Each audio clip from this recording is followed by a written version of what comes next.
Hello दोस्तों, कैसे हो आप लोग?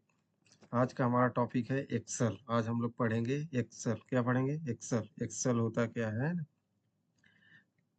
तो सबसे पहले हमारा टॉपिक क्या है? एक्सेल। तो चलिए स्टार्ट करते हैं, है ना? पहला क्या लिखा है? What is Excel? एक्सेल होता क्या है? तो सबसे पहले हम क्या समझेंगे? एक्सेल होता क्या है? तो चलिए स्टार्ट करते हैं। एक्सेल होता क्या है? एक्सेल एक एप्लीकेशन सॉफ्टवेयर है। कौन सा सॉफ्टवेयर? सॉफ्टवेयर तीन प्रकार के होते हैं ना। हम सॉफ्टवेयर के अलग से वीडियो बनाएंगे, लेकिन सॉफ्टवेयर कितने प्रकार के होते हैं? तीन प्रकार के। तो एक्सेल कौन सा सॉफ्टवेयर है? एप्लीकेशन सॉफ्टवेयर है। एक्सेल कौन सा सॉफ्टवेयर है? एप्लीकेशन। तो एक्सेल एक एप्लीकेशन सॉफ्टवेयर है जिसके द्वारा हम स्प्रेडशीट का निर्माण करते हैं। किसका? जिसके द्वारा हम स्प्रेडशीट का निर्माण करते हैं। तो एक्सेल एक एप्लीकेशन सॉफ्टवेयर है जिसके द्वारा हम स्प्रेडशीट का निर्माण करते हैं। या तो बता सकते हैं एक्सेल एक एप्लीकेशन सॉफ्टवेयर है जिसके द्वारा हम अपने डाटा को टेबुलर फॉर्म में, टेबुलर फॉर्म का मतलब क्या होता है? जिसके द्वारा हम अपने डाटा को कॉलम एंड रो में लोगों के सामने प्रस्तुत कर सकते हैं या दिखा सकते हैं। तो क्या होता है? एक्सेल। क्या होता है? एक्सेल।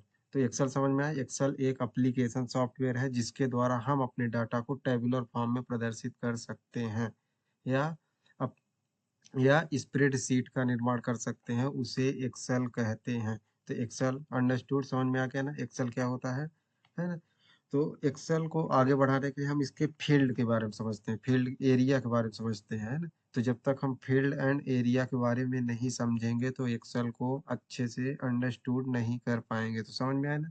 तो एक्सेल को समझने के लिए इसके फील्ड एंड एरिया के बारे में हम समझते हैं। तो सबसे पहले देखते हैं एक्सेल में होता क्या क्या है ना। तो एक्सेल में ये देखो, ये जो ए बी सी डी लिखा है ना, ये क्या है? ए बी सी, है ना? दिख रहा है आपको? ए बी सी, ये कॉलम होते हैं। क्या होते हैं? कॉलम।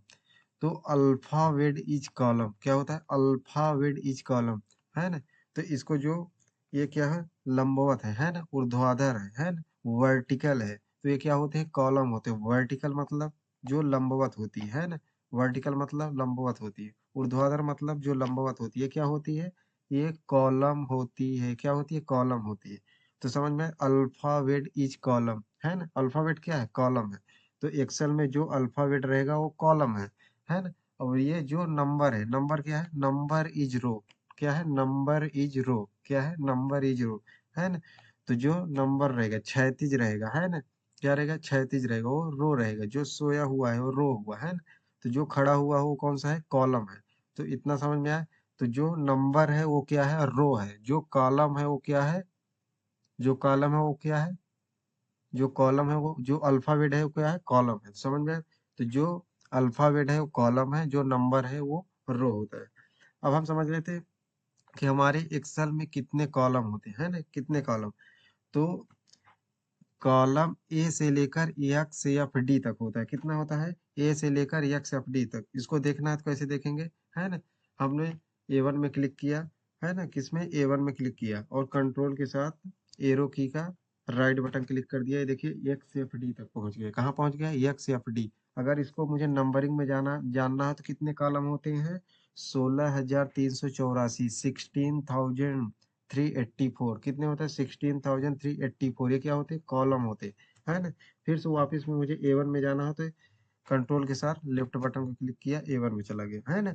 अगर मुझे रो जानना, कितने हमारे एक्सेल में कितने रो होते हैं, है ना?